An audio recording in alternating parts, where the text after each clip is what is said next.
Nüüd, kui me oleme diagrammiga valmis saanud, siis räägime järgmisena sellest, et kuidas on õige diagrammi välja valida. Nüüd võib tekkida küsimus, et milleks sellist lihtsat asja üle rääkida, aga tegelikkuses siis kalkis võib eristada kahte väljavalimist.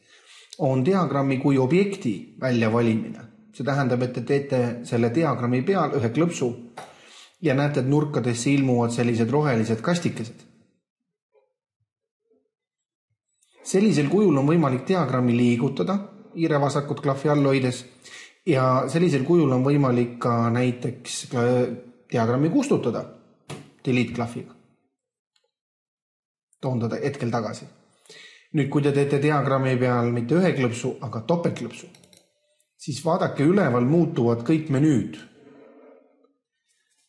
Osa tööriistariba nuppe on kadunud ja asendunud uutega. Ja muide, kõik need menüüd, mis siia üles ilmusid, on ainult seotud pelgalt diagrammiga. Ja sellises olukorras näiteks delete klahvi vajutamisel teile öeldakse, et ei saa seda funktsiooni kasutada. See tähendab seda, et nüüd on diagramm aktiivne ja temaga toimub töö.